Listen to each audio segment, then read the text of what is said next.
In the deepest part of the sea stood the palace of the Sea King.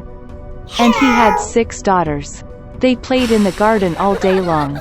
Unlike the other princesses, the youngest was quiet and brooding. And her name was the Little Mermaid.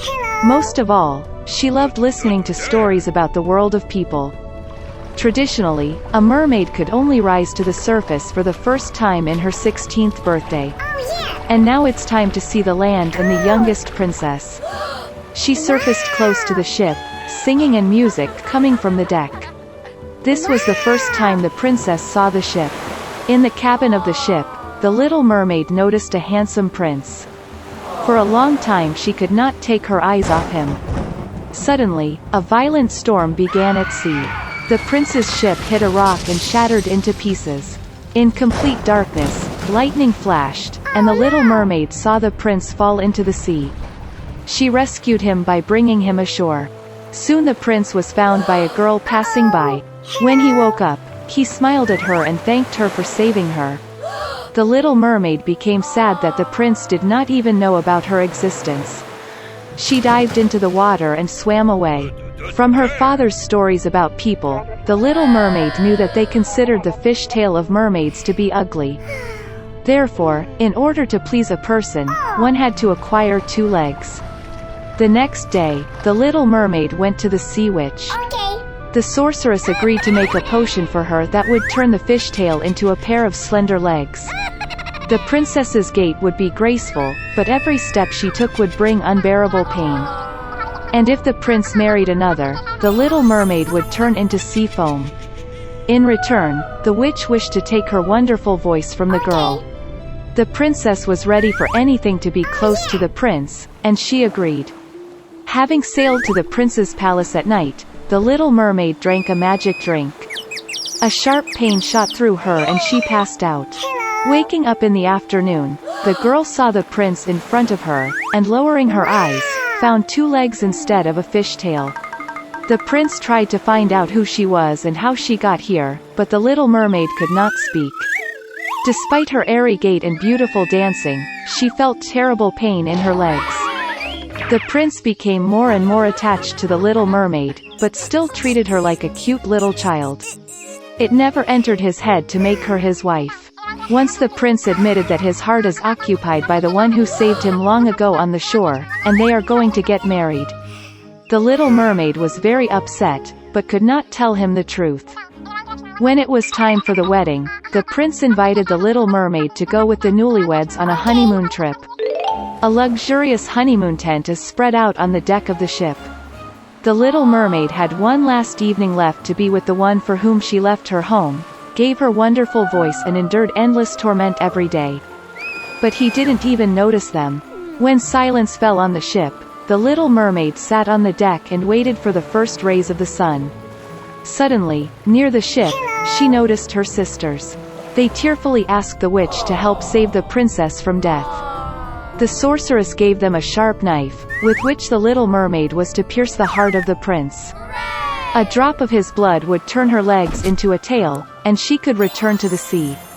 The Little Mermaid looked into the tent, and saw there a sleeping couple in love.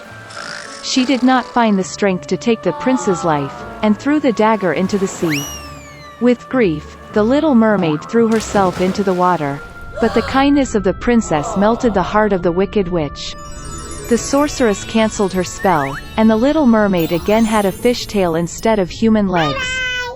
Girl Mary lived in the Kansas steppe with her puppy Toto, Uncle Henry and Aunt Em. In these places, hurricanes were common, and the family now and then hid in the cellar from the raging elements. One such day, Uncle Henry noticed an impending storm. He opened the cellar hatch and then called Mary and Aunt to hide. At that moment, the frightened Toto jumped off Mary's arms and hid under the bed.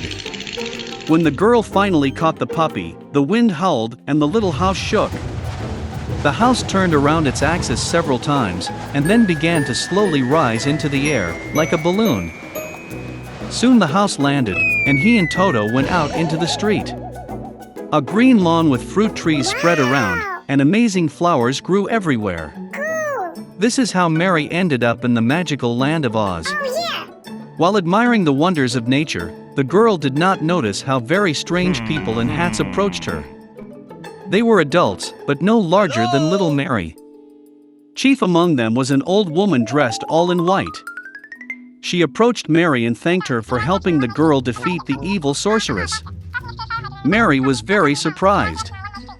Then the old woman pointed to the house, from under which protruded feet in silver shoes. At that moment, the legs disintegrated into hundreds of small particles and disappeared, leaving only their shoes. Mary was even more frightened, because she really wanted to go home. But as it turned out, neither the old woman in white, nor other strange people in caps knew how to help the girl. They advised Mary to put on the silver shoes of the witch, go to the Emerald City, and find the powerful Wizard Oz there. Only he could help Mary return home. There was one yellow brick road leading to the Emerald City. Mary set off along it. The first she met was a cornfield guarded by a scarecrow. Instead of a head, he had a pouch filled with straw, and his mouth and nose were painted with paint. The scarecrow turned out to be alive, and his name was Scarecrow. He told Mary that he also wants to get to the Wizard Oz to ask him for brains. The girl took pity on the scarecrow, helped him climb over the fence, and they hit the road. The yellow brick road led Mary and the scarecrow into the forest. Suddenly they heard someone moan. A human figure gleamed in the thicket of the forest. It was the Tin Woodman.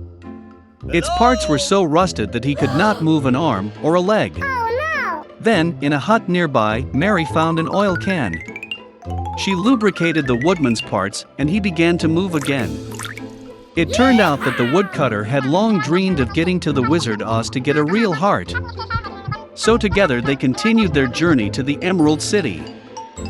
A yellow brick trail led friends through a dense forest. Suddenly a lion jumped out of the thicket onto the road.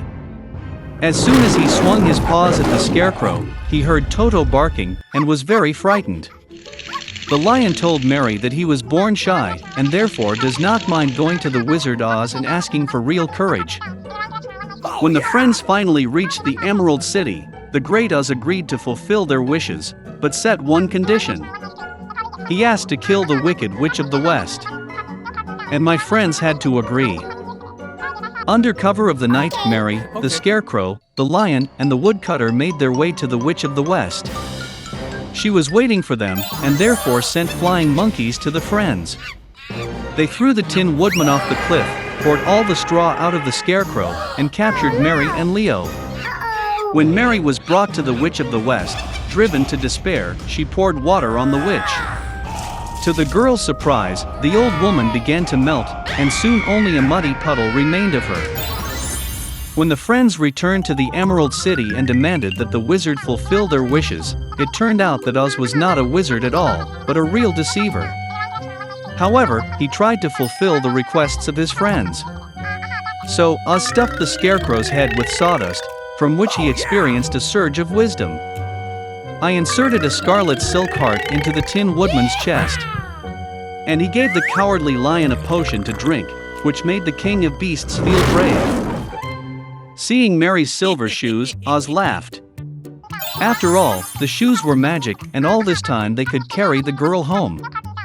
Mary said goodbye to her new friends, tapped her heel 3 times, and ended up at home with Toto. But the silver shoes were lost on the road.